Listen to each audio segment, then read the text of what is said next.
Hi and welcome back or welcome to my All the Perfume YouTube channel. In this video I'll be reviewing Perfumes by Boyfriend.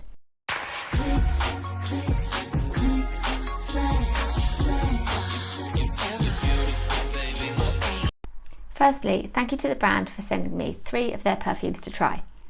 I had thought I would really enjoy the Boyfriend EDP and I've been wanting to add it to my collection for a while.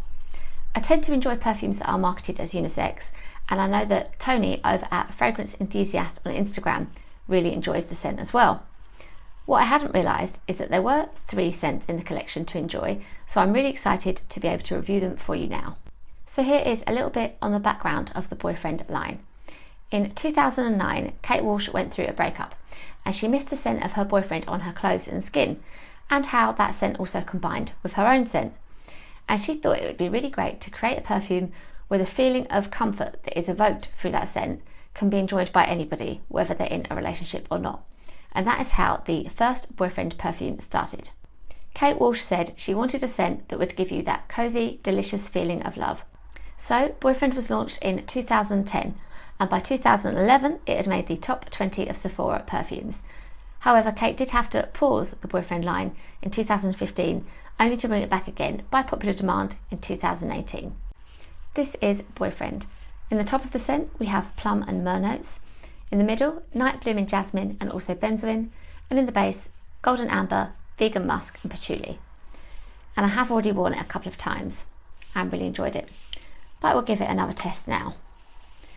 So when I first smelt the fragrance when it arrived, it was just as I'd hoped, in that it smells really cosy, really comforting, so perfect for winter, and like you're smelling a men's scent. I really enjoyed it, and it helps that, as I'd said, I like wearing unisex scents and I like wearing men's fragrances as well. So I knew I liked it and that it was something I would wear. It felt like the perfect amount of spice in it too. And I couldn't help but be a little bit reminded of Rihanna's Rebelle perfume, which I've talked about many times previously, and I used to love wearing that for evenings out. And actually, because I would wear it to go out with my husband, it's almost got a bit of a masculine edge for me, because a bit like Kate Walsh was saying with the mixing of scents, it feels like it reminds me of him in its own way too. So this reminds me a little bit of that, and they do share the plum, patchouli and the musk and amber, so there are some shared notes reminding me of Rebelle. But as I was testing this and smelling it, I felt there is another perfume here this really reminds me of, and I came to it. It is really similar to Kayali's Vanilla Royale Sugared Patchouli, so very similar. And I love that perfume. I love how gourmand it is, how many notes there are. All of the things I've said about this one are true of that. The coziness, the comfort, the fact it's good for winter, and this is so similar. So I'd say that if you haven't smelt Boyfriend, but you have smelt the Kayali scent, you've got a way in to what this smells like. But this is more jammy with the plum note, and it's got the benzoin there too. With this perfume, I kind of feel nostalgic. I feel like I'm back in the early 2000s smelling a man's scent, and I wondered if it was a bit like Eternity for Men, because that is a perfume that I used to really enjoy. But really these only share musk and jasmine, so I didn't think it was that, and in fact not even the same variety of jasmine, so maybe it's the amber. They share the musk and the amber, that's all. But it's just lovely and nostalgic, which is another way that this perfume gives me comfort. So I really like this. I love it for that plum, I love it for the benzoin, and this is something I wear more in winter for sure, but it is a really great unisex scent that my husband also tells me that he will wear. So I'm really enjoying the first Boyfriend, and I would recommend it and say that even if you do have a bottle of the Kayali Vanilla Royale Sugared Patchouli, this is different enough with that plum that you could justify both in your collection. It has been said that this version of Boyfriend is a reformulation of the original that came out in 2010, but I didn't see anywhere on the official site that said as much. So as far as I can see, they are the same perfume. The next offering from the brand is Boyfriend Down Under, and I was quite surprised by the notes in this one. The brand say that it is a pure, fresh floral symphony and that it is more than a fragrance. It is an invitation to surrender, to go where it's warm, to go where the love is. It is meant to remind you of a pure, endless love, your first love, and a new, long-lasting one. It's meant to make you think of sun-drenched beaches and Western Australia. So now I will talk about the notes. The notes in Down Under are peppered wood and armoire in the top, gardenia, lily of the valley, tropical frangipani and hibiscus in the middle, and in the base, whipped vanilla and musk. And I've tested this a couple of times. It is really a great perfume.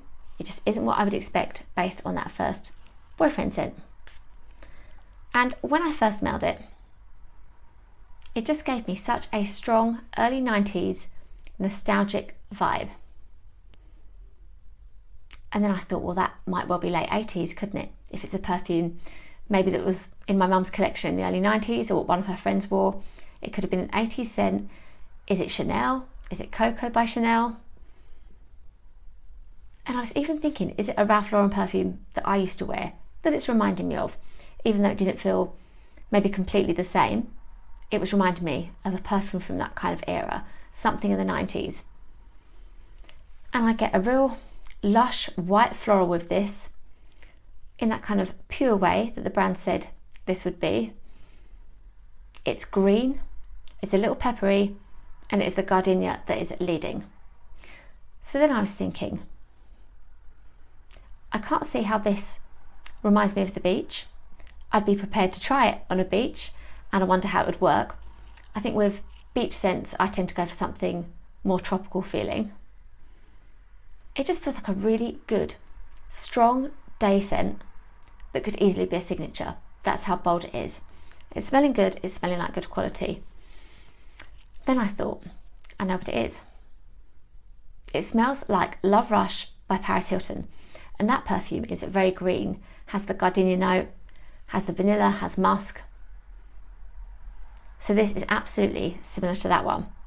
And I also thought this could be a perfume that Kim Kardashian releases because she loves her white florals and her gardenia. Gardenia is in her very first perfume. So this smells like that. That's your little way in into what Down Under smells like. Maybe even Madonna's Truth or Dare perfume. I would love to know if you tried that one. So this is really enjoyable and well done. Green, floral, a little peppery, but this doesn't make me think of the beach. This makes me think of something that would be so good as a typically feminine, I would say, confident day wear. My husband said this isn't necessarily one he would wear, but I would be interested to see what it would be like layered with other men's fragrances. The third perfume I have from the brand is Morning Wood.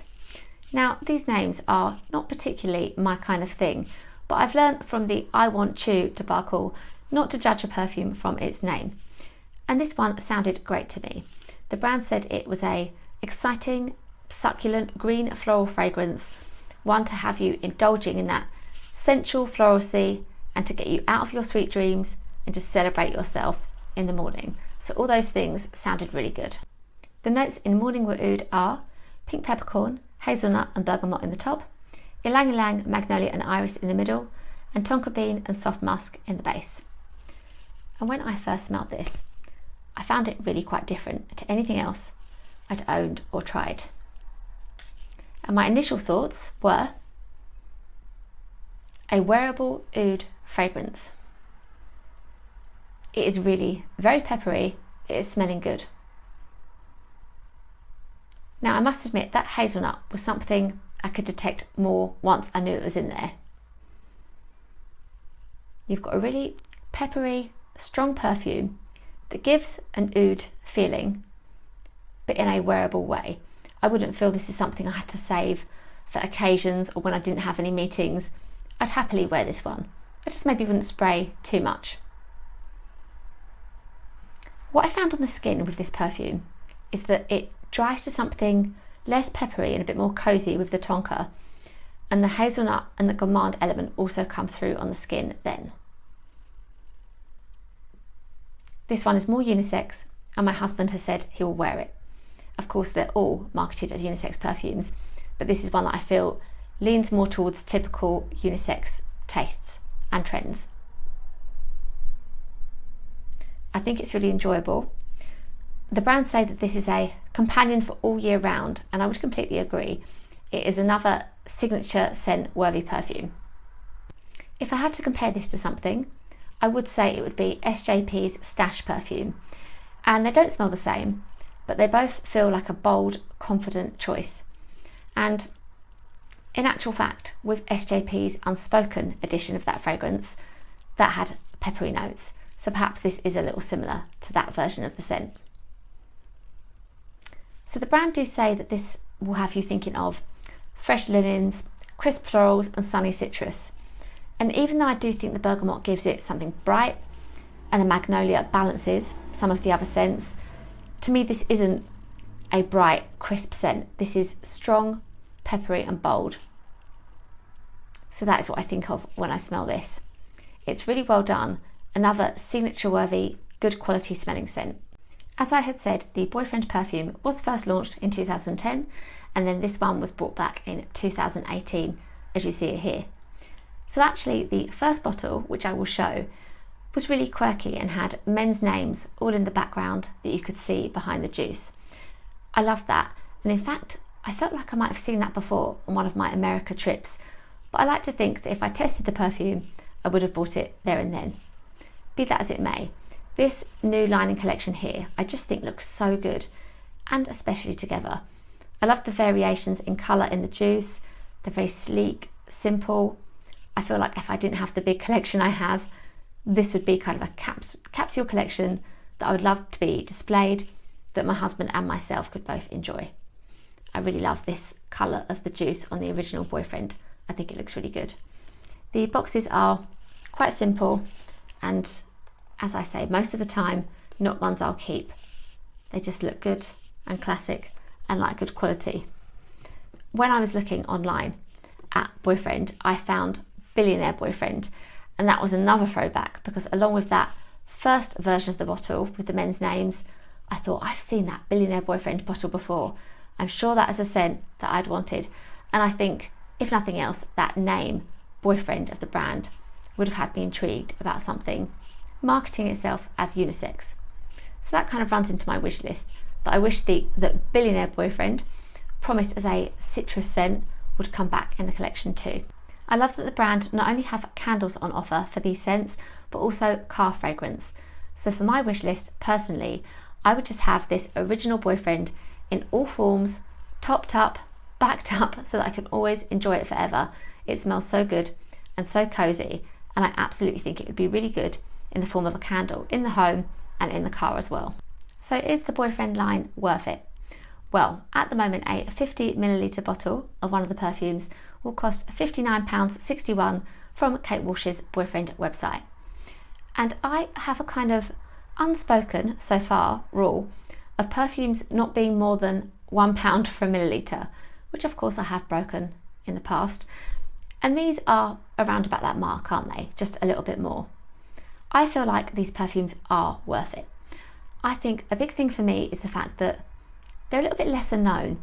In the UK in particular, I don't know anybody else who's talked about the Boyfriend line, so I would feel myself like I was getting something a little bit different, and I love that. Also with the fact that I've mentioned a few times that they are marketed as unisex. That's not too common in the perfume world, even still, so that is another great kind of unique thing about this brand. I think they are three really well done, strong scents that could easily be signatures that would make really great gifts. I just think that Down Under leans a little bit more towards the feminine. In terms of projection and longevity, well, I would say that I haven't really looked out for those things with these scents, but I will say that with a couple of sprays, they are strong perfumes and they smell like good quality on the skin. It's really great that you can sample the perfumes from the brand first, and if you are in the UK, there was a time when you could purchase Boyfriend on Amazon, so I will check that out. I think you still can, and the perfume was a bit cheaper on there. It was around the £40 mark, so it's worth looking out for to see if it comes down in price on there. Thank you so much again to the brand for sending me these perfumes to try. I was eagerly awaiting my bottle of Boyfriend, and it was a lovely extra surprise to have 3 scents to test and explore. I know that Boyfriend is going to be firmly one of my winter fragrances now that I would just love to wear in the colder weather. I really am enjoying it. Thank you so much for watching, and please do give this video a like if you enjoyed it, and remember to subscribe to my channel if you haven't already. There are lots more videos coming up and lots to go and look back on as well. Please do go and find me on Instagram, on TikTok and on my blog. As ever, I would love chatting to you in the comments about these perfumes, if you've tried any, and also answering any questions you may have. Thank you so much again, and I will see you in my next video.